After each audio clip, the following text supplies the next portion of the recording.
Okay, good afternoon, everybody. It's Thursday, September 15th, 2022, Yud Tet Elul, Hatafshin Pei Bet. This is the class on Rabbi Nachman, Likutei Halachot, on Hilchot Rosh Hashana. This is class number 2. And we are in the text in Likutei Halachot, Hilchot Rosh Hashana, Halacha Aleph. Seif Aleph, and we are in the sentence that begins Ki T'ru'ahu b'chit Yaakov. It's about halfway through Seif Aleph. Okay. Ki T'ru'ahu b'chinat Yaakov. So we said the Tekiah is Abraham and Chesed, because it's one long unbroken flow, right? Tekiah, right? Then we have Yitzchak, Shvalim, do, right? And then we have do, which is Yaakov Avinu, and it's Tiferet, right? And it's the combination of the two. And that's called Teruah. Someone's just taking a picture of the text, so it will be on the chat. Those that want to follow.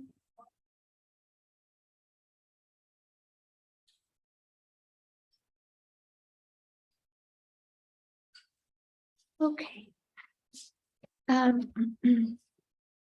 B'shar hakolot anu lomdim misham kmo she'amar Chazal ki t'ru'ah hu b'chinat Yaakov she'ikar kol hashofar meramez alav kanal. It says when we talk about blowing of the shofar, the kol, the shofar, the sound, the tones, the song of the shofar, in essence, we're really talking about the truah, right? The tekiah and the shvarim are tones that we learn out mystically. But when we talk about kol shofar, we're referring to the truah, the sound of the truah. Ve'aken hatruah hu ganuchei goneach ve'yilulei yalim. We said this right on Tuesday. It's the sound of a shattered type of crying, right? It's just reaching into the heart. But remember, always at Tiferet is the heart, right? So it's a cry that pierces the heart, that goes into the heart, that comes out from the heart. Hainu, that is to say, it's the cry of from the inside, from the heart, from the very source, moaning and wailing and calling to Hashem to return home. And therefore every trua is preceded by a tekiah before it and a tekiah that embraces it, right? On both ends, bookends it, right? Begins with a tekiah and it ends with a tekiah.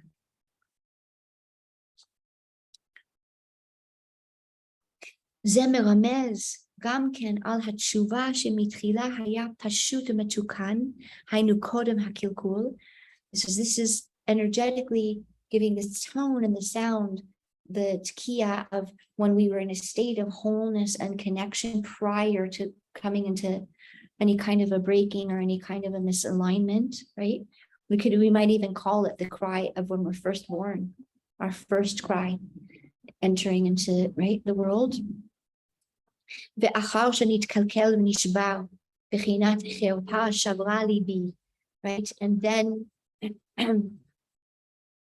the breaking, the disconnection, right? The loss of sense of self, right? This, as David HaMelech says, חרפה שברה ליבי, בחינת וירדפם עד השברים, right? And this a sense of being pursued unto a sense of being shattered and broken, right? Who's doing the pursuing, by the way? If we say it on a very simple level of birth, right? We're talking about, right? The kol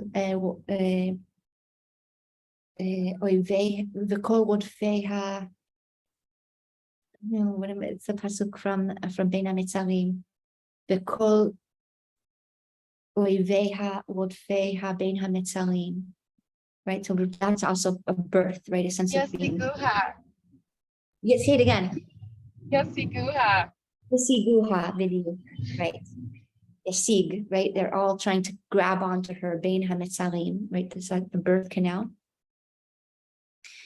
right? But it's also in any time in life, right? When we're feeling pursued by the negative voices, right?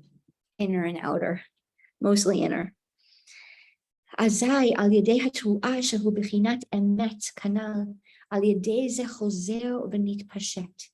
He says, right, that it's embraced and bracketed and trua because the last trua is the sense of being brought back into, right, the simple wholeness, the simplicity of wholeness, connection.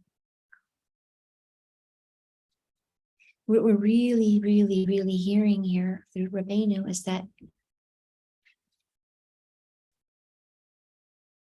Geula, right, what we call Geula, Hashlama, Shalom, Shleimut, right, is the sense of connection.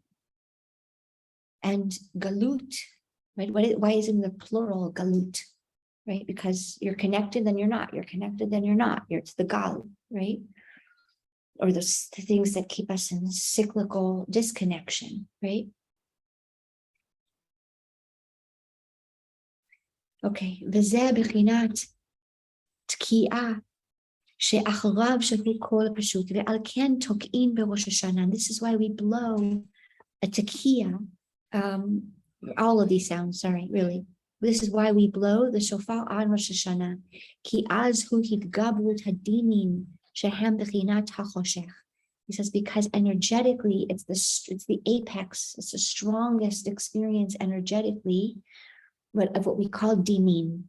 Now we really want to say what we mean by dinim, right? Because wouldn't Tisha B'Av be the strongest time of dinim, right? Why do we keep saying it's Rosh Hashanah and not Tisha B'Av? I would think it would be Tisha B'Av, right? So he's saying we need to understand what we mean by din. So the simplest way that we understand din is that din is potential that's tied up in knots right now. It's flow, it's energy, it's life force, right? It's creative, potential, but it's not accessible right now, right? It's tied up in a knot, right? In other words, it's just at the very top of the Seder Hishtalshalut. It's going to have to go through a system of operations, each one elevating and also stepping it down energetically, right? So that it can meet pashet, right? Like a thought, right? In order for it to be birthed into a cup, it has to go through a whole process, right? So he says, so din, so something that we might understand is I've said this many times, but it bears repeating, is that the discussion between Rabbi Eliezer and Rabbi Yeshua of when was the world really created, right? One of the ways that the Mekubalim resolve it is that Rosh Hashanah is happening on the level of the mind. It's happening on the level of machshava. And that's why we're going to see all these connections like Tashuv He, machshava and simcha being the same letters, right? So that really we're having a deep understanding that anything that we see in our lives first came into it was ratzon, it was a ratzon, but as it goes into the process of becoming, the first step down is to take, right, the will, the desire, for pleasure, right? It's keter, right? It's keter. It's ratzon and oneg and amuna, right? But those are the three crowns of keter, right? Ratzon and oneg and amuna, right? That's all slightly above the vessel, though. That's the force that pulls the light into the vessel. Right? You understand? So believing in yourself actually pulls the light in. Believing in another person actually brings light into them. Right? So oneg, right? The desire for pleasure, that's me, which we just got through saying, the desire for connection. Ratzon, again, the will for what? The will for connection. And Emunah, the belief that that connection is available, is possible, right? That's what draws the light in. It's the same way that it draws a soul down from the upper worlds, right?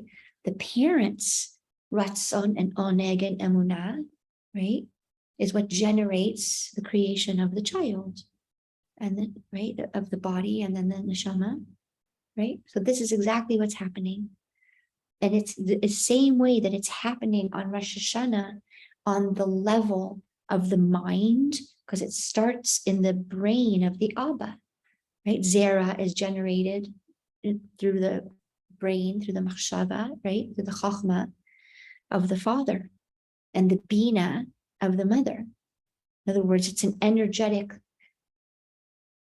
movement that you don't see, you can't smell it or touch it or taste it or hear it, but it exists nonetheless, and it's creating movement nonetheless. So the parents have a will.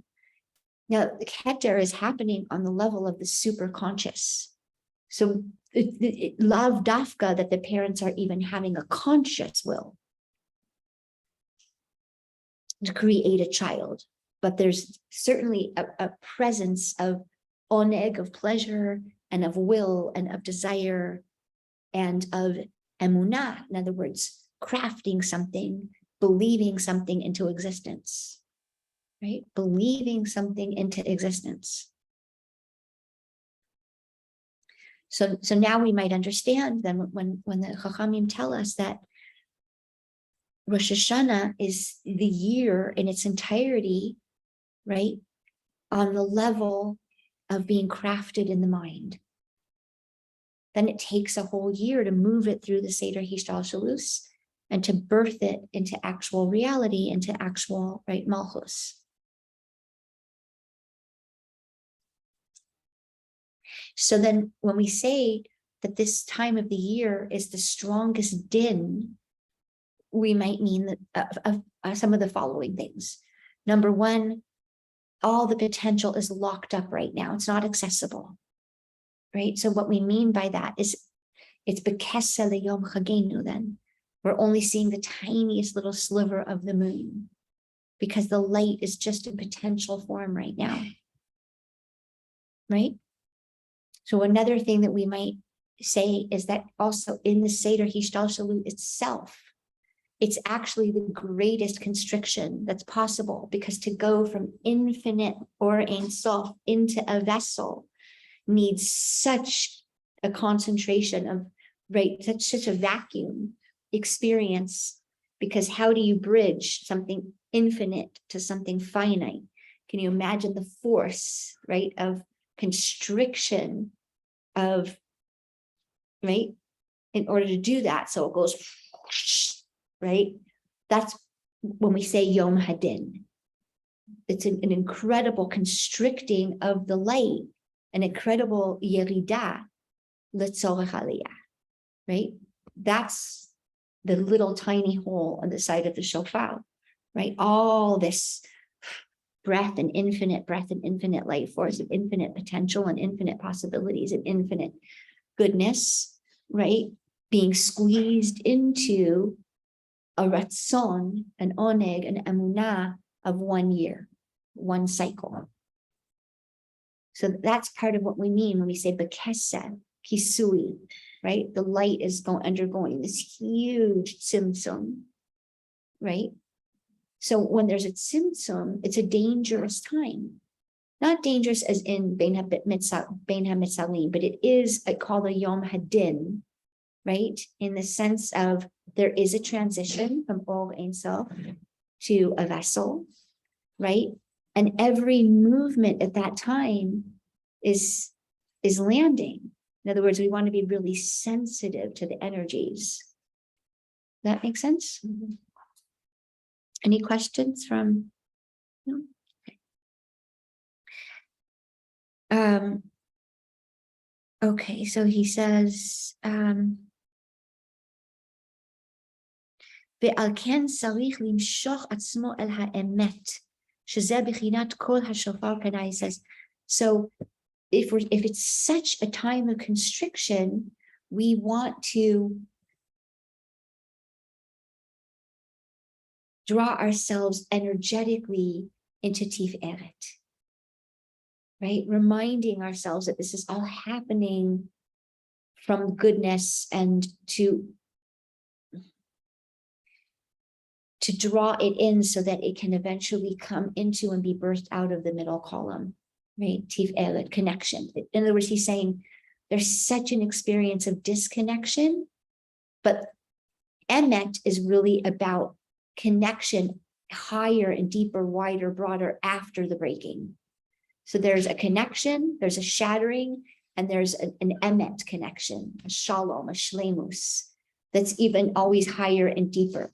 So he says we want to remember that. We want to draw that energy in, right? So because this is the time that there's such a constriction, and it's very similar to like the birth of a child. Does that make sense?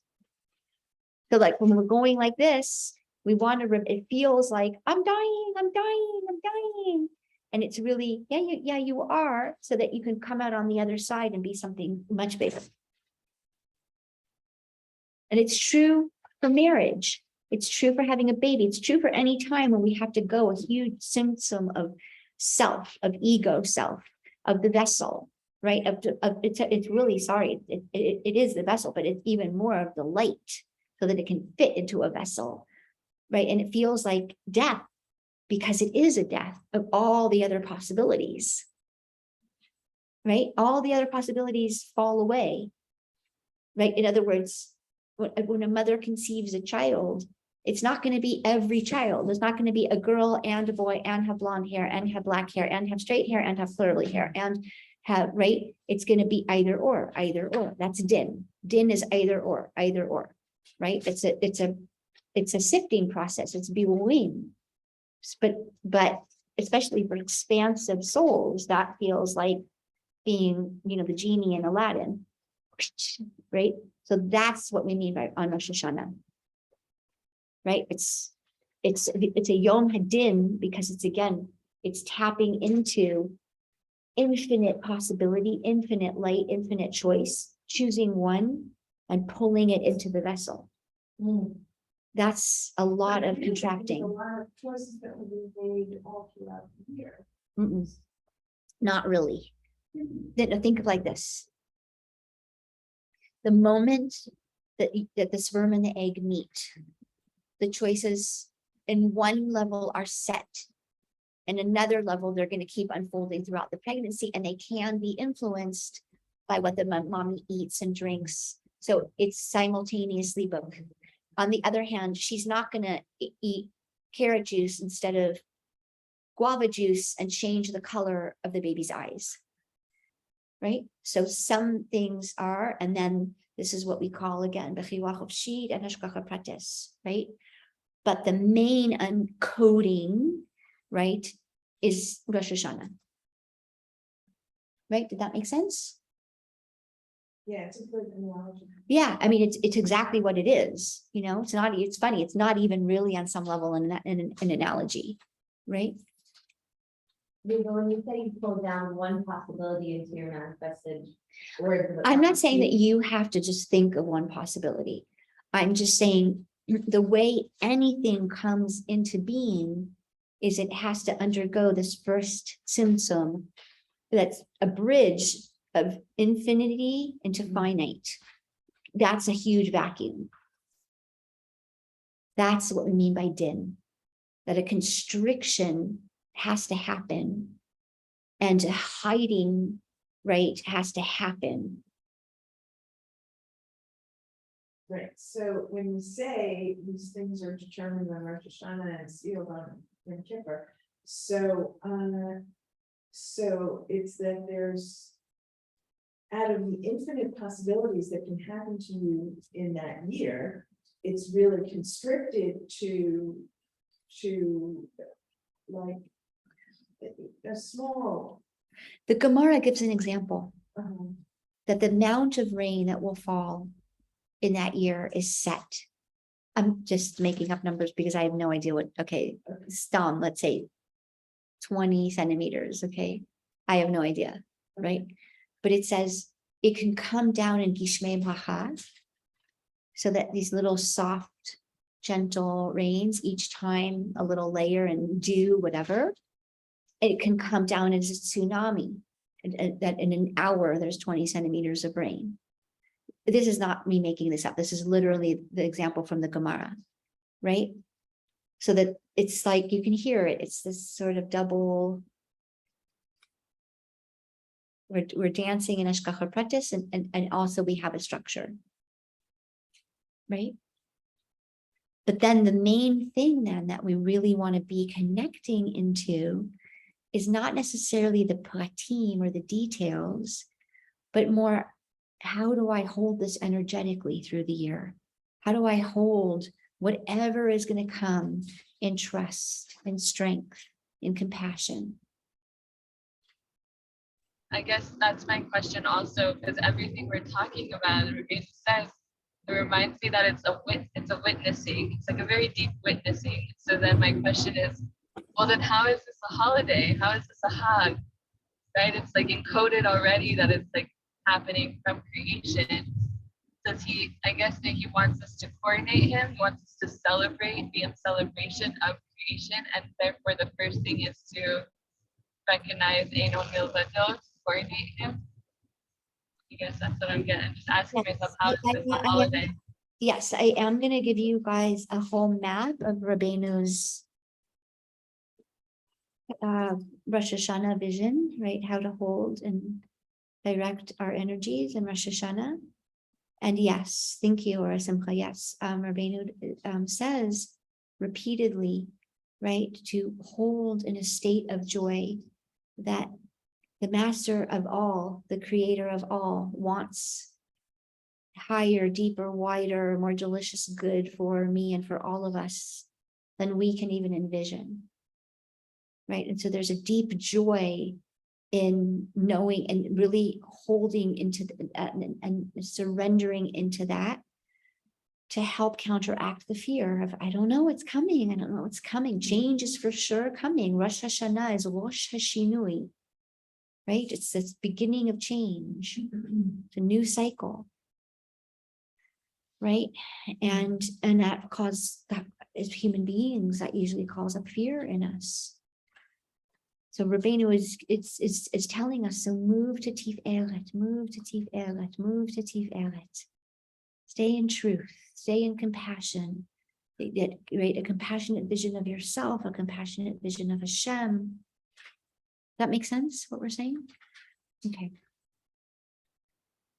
So he says, at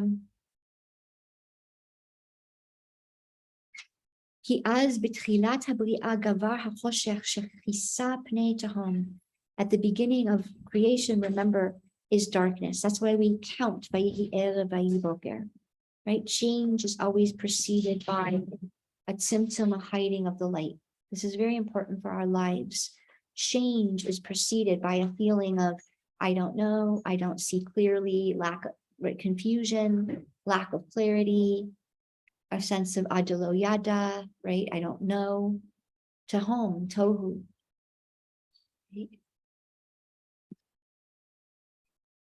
ורוח אלוקים שהוא בחינת יעקב, שהוא בחינת רוח, כמו שכתוב, ותחי רוח יעקב אביהם שהוא בחינת emet. And he says, but yet, over this is merachefet, ruach elokim, merachefet al pnei hamayim. There's something compassionate holding all of it. Ruach is always compassion. Air, remember, right? Water is chesed, fire is gvura. Air is always compassion, right? It's synthesis, it's movement. It's integration because it's movement. It's carrying the chesed to the gvura and the gvura to the chesed and combining them and moving them and the breath. Okay. היה מרחפת על פני המים לגרש ולפנות החושך על ידי בחינת אמת. Right? And it's hovering over the darkness in order to clear pathways in the darkness, this idea of truth, of wholeness. And through this to reveal that the light is still there, right? The wind is going, blowing away some of the darkness. You understand where he's going with this, the shofar, right? He's also blowing away some of the darkness and the light's still there. The light is still there. Just because you don't see it, peekaboo. Okay. ועל ידי זה נתגלה האור, כמו שכתוב, ויאמר אלוקים יהי אור, ויהי אור. Right?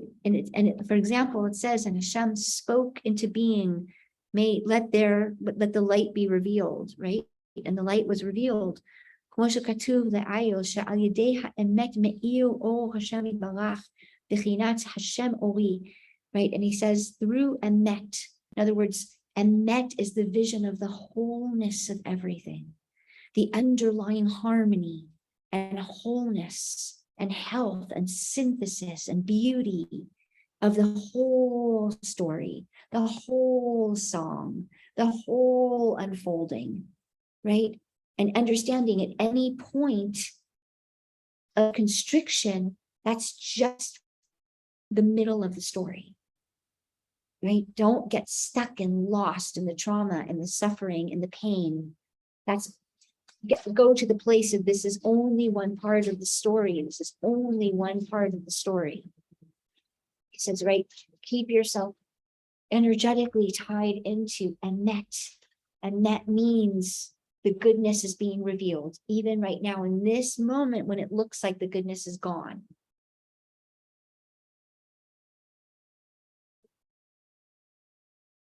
And he says, this is connected to Hashem Ori. God is my light. God is my light. Again, sub out the word God for what gives you strength, right? The source of infinite compassion is my light. The source of infinite guidance is my light, right?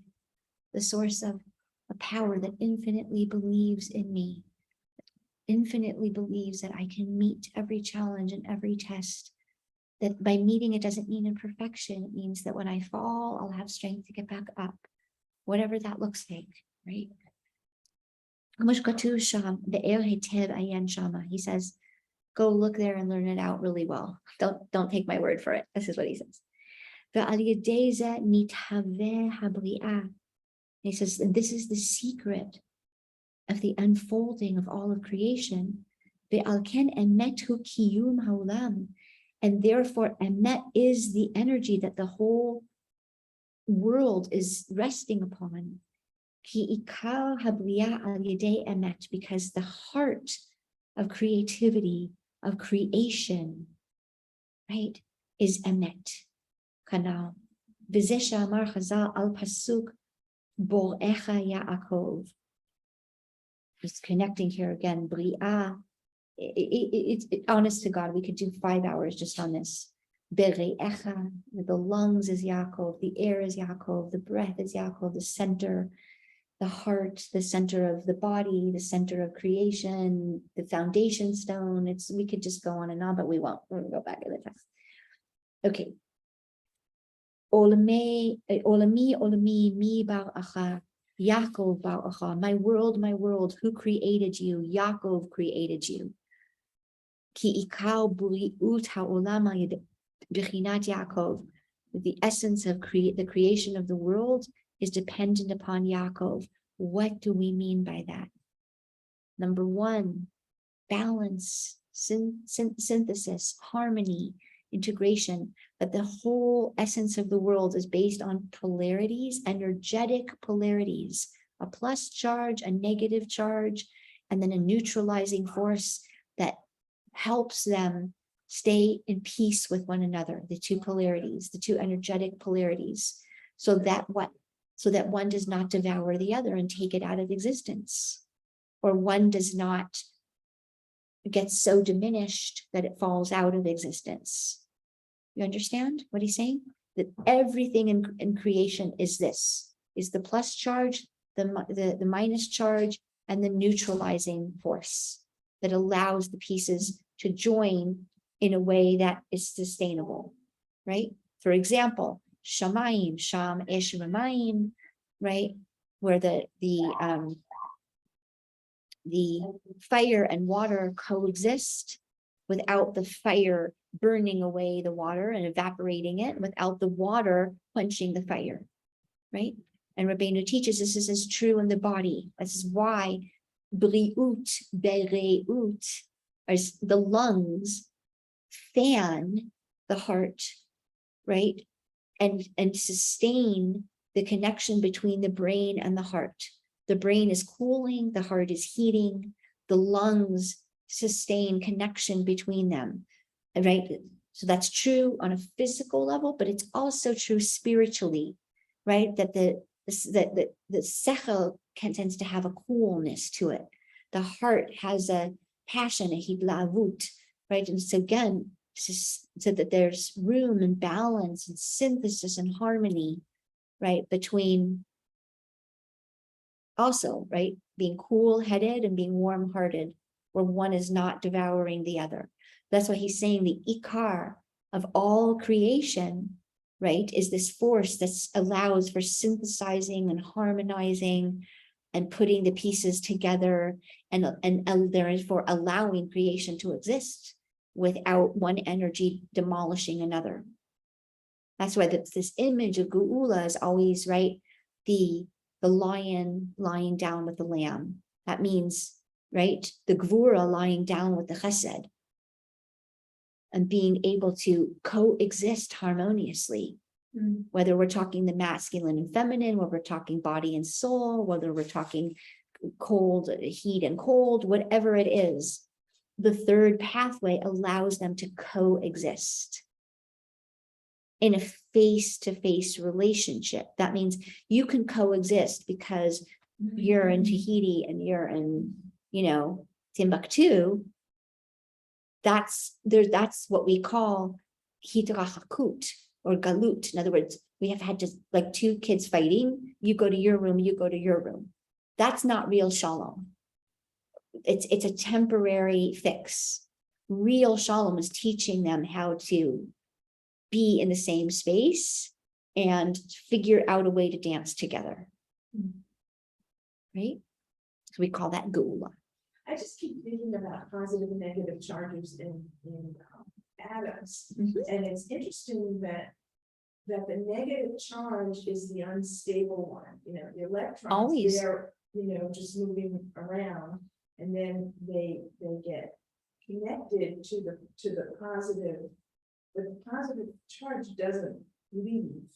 The negative charge goes around, and then, the negative charge is what, then connects to other things and leaves and all kinds of things. We call that klipot because it happens where? On the outside, right? They're spinning around them. What's on the inside? The light. That's why we always, right? We meet the klipa before the pri. Does that make sense? Yeah. We meet tohu before tikkun. It's wild energy and in potentia. Does that make sense? Yeah. Does that make sense? Okay. Shehu b'chinat emet. V'zeh shamar zal teshuva kadma le'olam. Now Rabbeinu says we need to remember that the energy of teshuva preceded creation. Right? So that what? That it's always available, that it can never be diminished, that it can never be snuffed out of existence, that it can always be sourced and accessed. Right? Ki ikar hatshuva al yedei emet, שעל ידו מגרשים החושך ועושים פתח לצאת. He says, no matter how thick or dark or black the darkness gets, tshuva is the energy of emet. Right? It's this energy. It's the neutralizing, stabilizing, harmonious force in the world. So he's really trying to say that this stabilizing force, the force that seeks health, the force that seeks balance, the force that seeks integration, the force that seeks healthy survival, right? Because I say healthy because that force is aware that the health of the whole is tied up in the health of the part. It's not like cancer is the self, right? Without regard for the totality of the whole. The tshuva is the healthy force that seeks health for all the parts, right? Understands, has enough of a wisdom to know that, right? If the brain's not healthy, the heart's not healthy, right?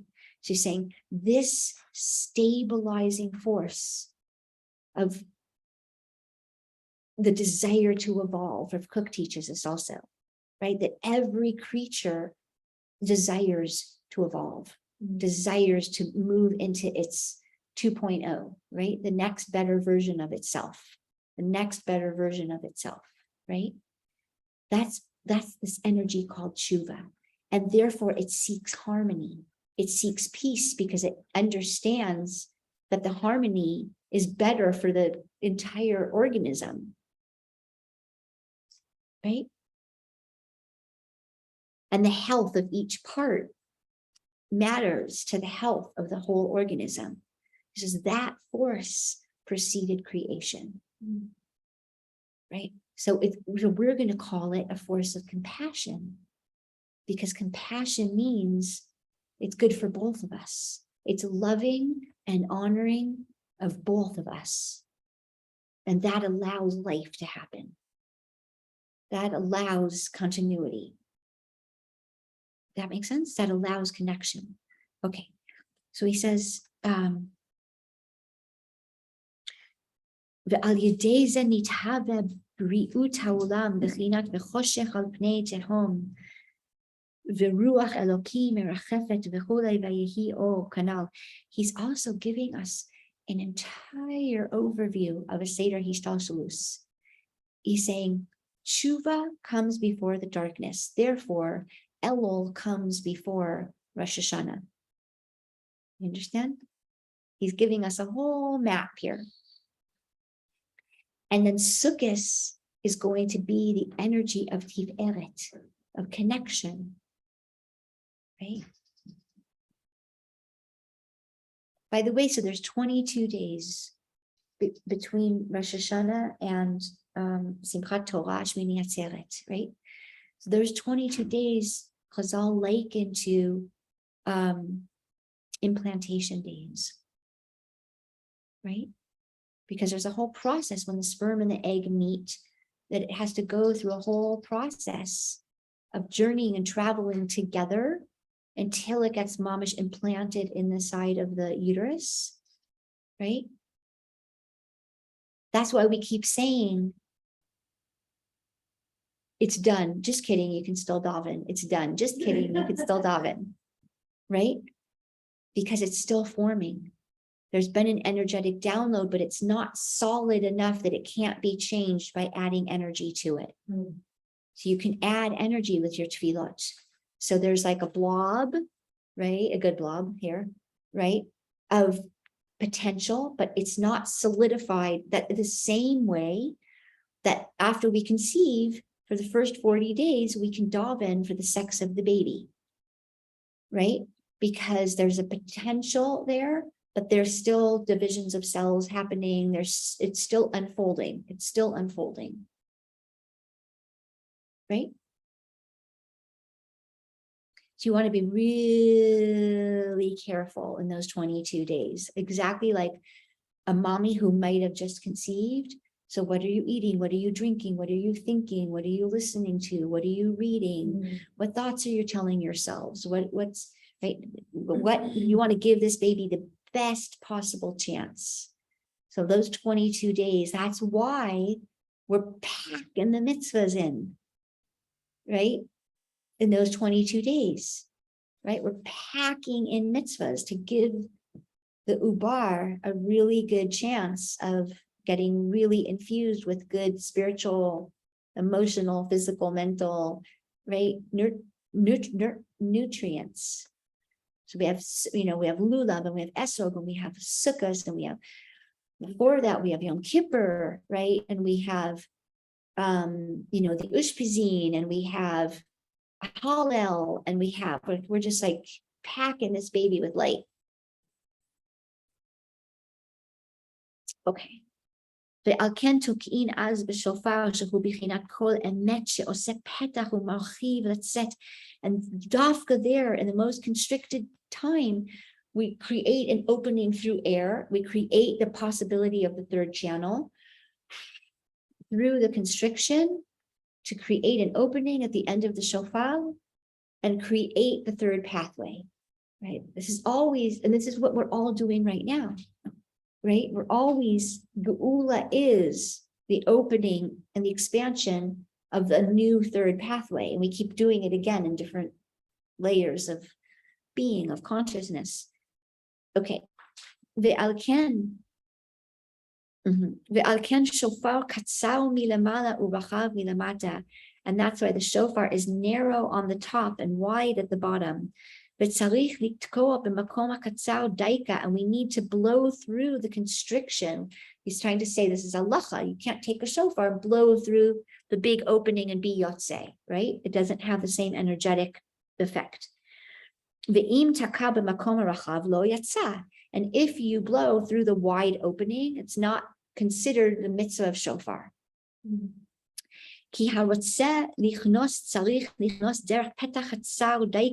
Because when you come into growth, when you come into change, when you come into spiritual service, the first experience will be a constriction of the light, because that's how change is birthed. Okay, he's giving us a good map here. And he says,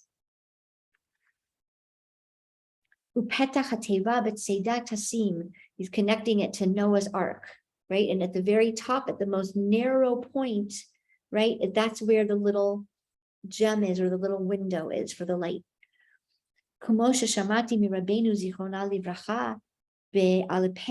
Like I heard from Rabbi Nachman, this is Rav Nassan speaking from his mouth. He says the reason we're blowing through the narrow part of the shofar is because we have to create a new pathway that never was before, a new opening in consciousness, a new possibility for us to become something and someone new. And as the holy masters teach us, that the letter Hey, right, is this, the new pathway on the top that can birth something new in the bottom, right? It's this.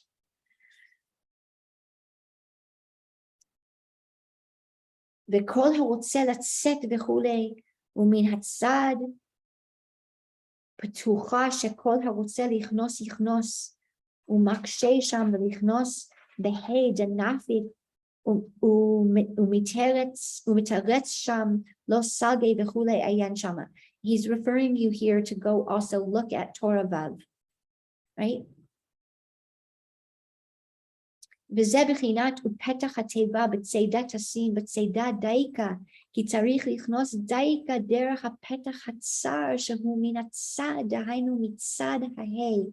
And he says, the opening is dafka on the side of the hay. Draw on your paper now a hay, right? And you'll see that the opening is on which side on the top?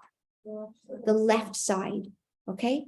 And he says, and this is very important, the left is din, right? It's din. And he says specifically it's on the side, right? We come in on the side. Dahainu mitzad hay, the side of the hay canal. Ve'az Hashem yitbarach marchiv lo hapetach. And then Hashem opens the pathway. Right, again, this is the birth canal. This is Elul. This is Kriyat Yamsuf. It's all the same, right? Enter, start, and then Hashem gets wider, right? And he says, wow,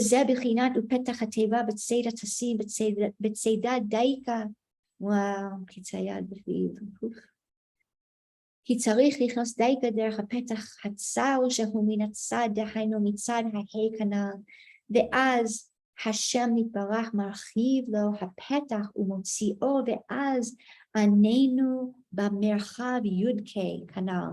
And he says, and that's why we say, ענני במרחב יודהי, right? יודהי.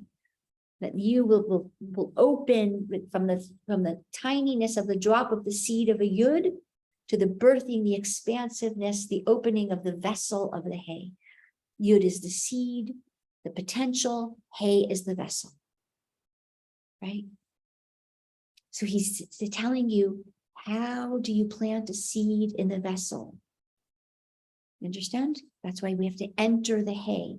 We're bringing the light in the vessel, but it's only the first touching of light and vessel. Only the first touching. In order to do that, there has to be an opening in the vessel so that light could get in. Okay? Yeah? You guys are with me? So you said it's on the left side of the hay. Why is the left? The left is feminine. The light is the vessel. The left is the feminine, is the vessel. And it's Gevura It's implantation. It's Gevura because you have to go. The Gevura. Well, first of all, Gevura is the vessel. Right? It is the vessel. So we're literally taking a seed of light. That's the tzimtzum, all this or Ein Sof. Right? By the way, the letter of Tishrei is going to be a lamed, because it's going to go in and down and through, right? It always looks like the path of the light looks like the letter that creates that month. So now we're in Yud, right? So we're in seeds. We're in Yud. Elul is a Yud. Yud is the beginning of something. Yud is a seed. Yud is the concentration of something, right? Yud is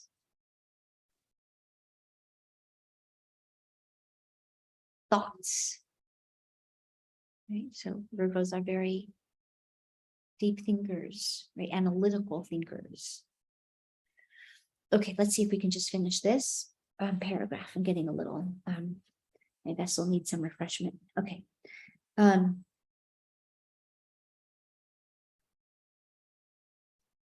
Okay. וזה בחינת ופתח התיבה בצידת תשים בציבה דייקה כי צריך לכנוס דייקה דרך הפתח הצר שהוא מן הצד, דהיינו מצד ההי כנ"ל. ואז השם יתברך, okay, I'm sorry, I read that. וזהו בחינת השופר שהיא קצר מלמעלה וכולי, וצריך לתקוע ולהוציא הכל השופר שהוא כל אמת ממקום הצר דייקה, ואז השם יתברך מרחיב לו כנ"ל.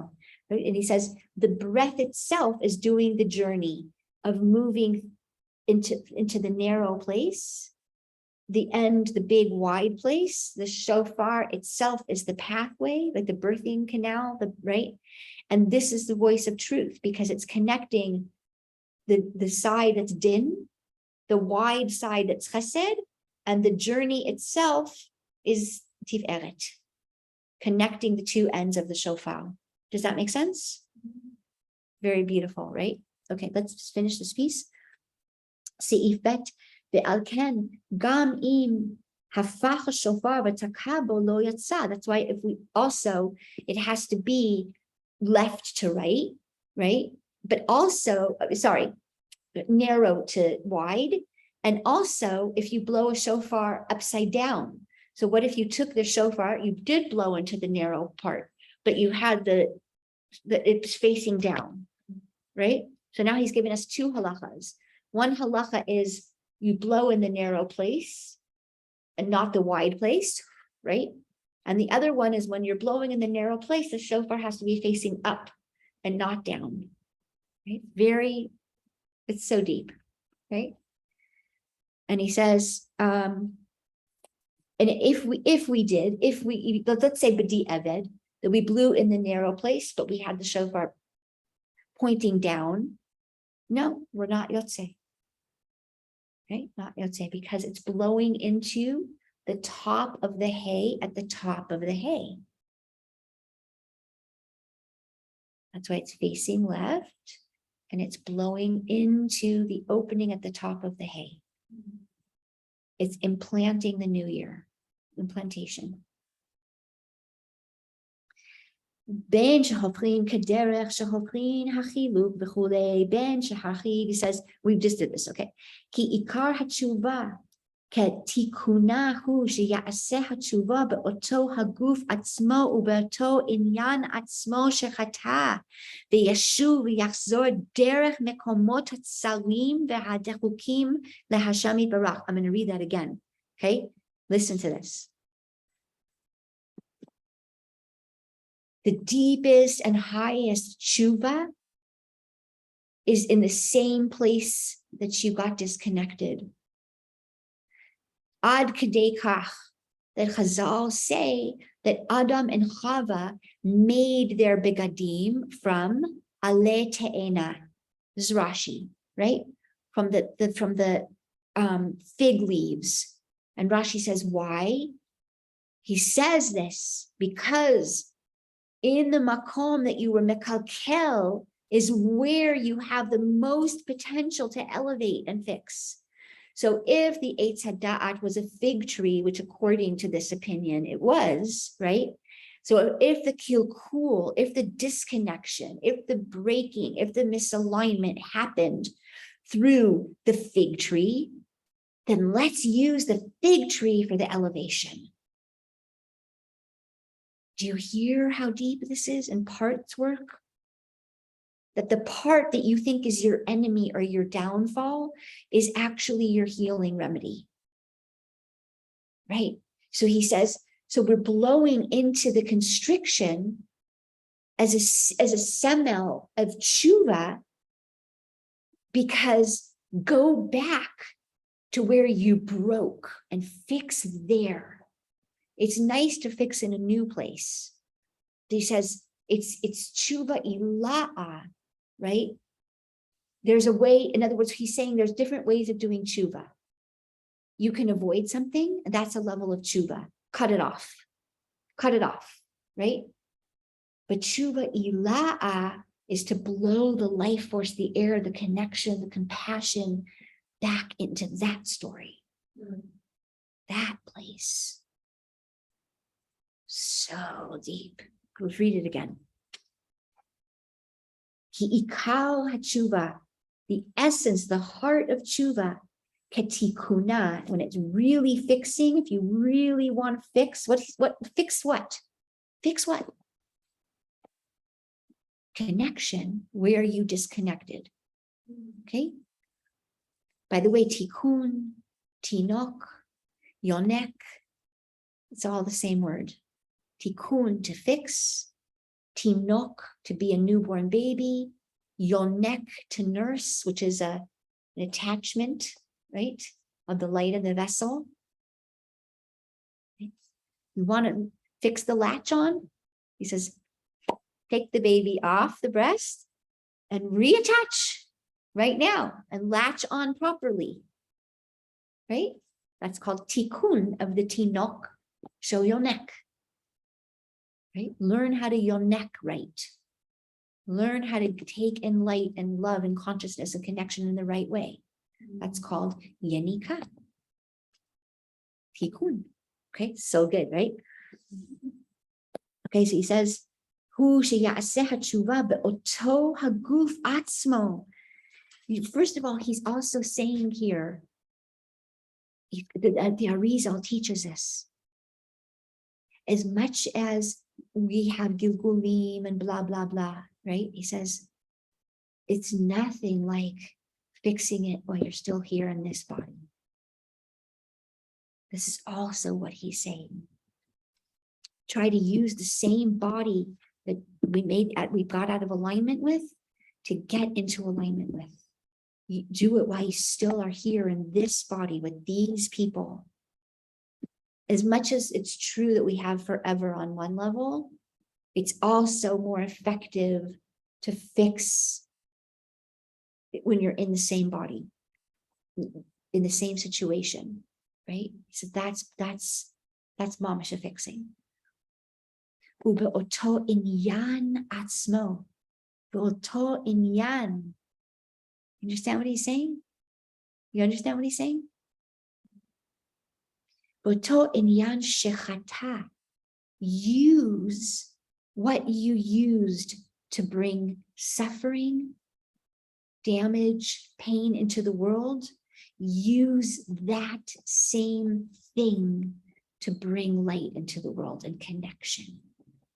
If you harmed the world greatly in a particular way through a particular inyan matter, right? Then your greatest contribution in the world is to use that matter to bring light and connection into the world. So deep.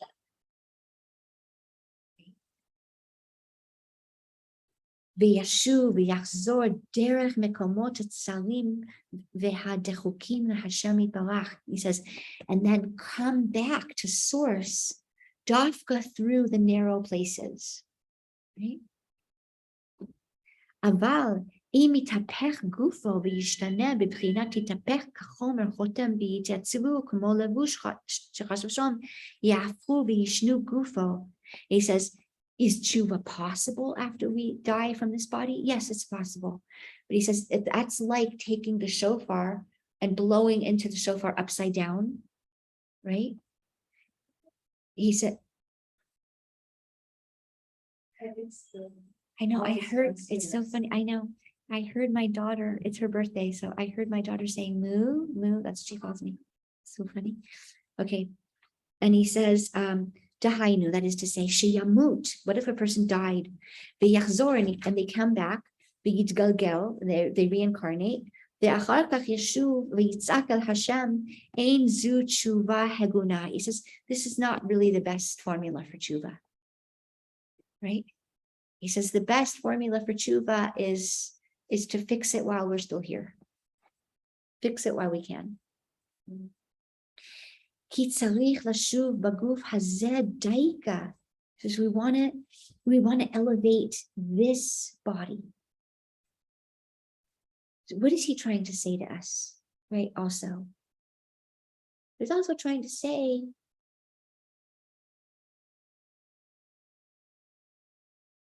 the body was wounded also. Like the whole energy system got wounded. And there's a possibility to rewire. In order to rewire, it's true you could just go out and buy a new blender, but there's something else about fixing the wiring in that blender. That's called a tikkun. That's called fixing, right, to the shorish. Shehulech v'yelech derech makom hatzar v'hadachuk u'misham yikra v'yeshuv al Hashem be'emet. Okay, something else he's saying here. Okay, we're almost done. It's a lot of light. We're almost done. He says something else we're saying here. Wait, with mamish 1 minute. He says something else we're saying here. And we're saying also that go in and through. Go in and through. Whatever story is hurting you, whatever story is constricting your heart, whatever story he's saying, it's not really tshuva to circumvent it. Real tshuva, and we say this in 12 steps, the only way out is through. The only way out is through. So meet whatever you're not wanting to meet. Face it, birth it, go through it, be with it, accept it, listen to it. And that, he says, is the heart of tshuva. In other words, it's untangling all the energetic ball that's stuck, not by cutting it off, not by circling around it, by going through it and gently untangling and creating a pathway for the light to flow, to restore flow again. Can you feel how that's, he says it's hachava. There's a gush and it's blocked and all the wires are blocked, right? And you're like, okay, okay, okay. And it, right? He says, that's fixing the vessel deeper than just going out and buying a new one, right? Or waiting for another, right? Or just cutting it out of the system or cutting it off, right? Just in and through. Restore his flow in a wider, deeper, fuller way, right? That's what he's saying. Okay. Questions, comments? And just when we're going to pick up, if anyone remembers, we'll be in Seif Gimel, Bezrat Hashem. Okay, Seif Gimel. And I have written in my notes here at the top, addicted, numb, and asleep. So this is where we're heading at, right? This is the power of the power of the shofar, is that it can blast through, listen to this, energies of addiction, of numbness. What was the third thing we said? Hold on, I'll tell you. Addiction. This is Yom Kippur.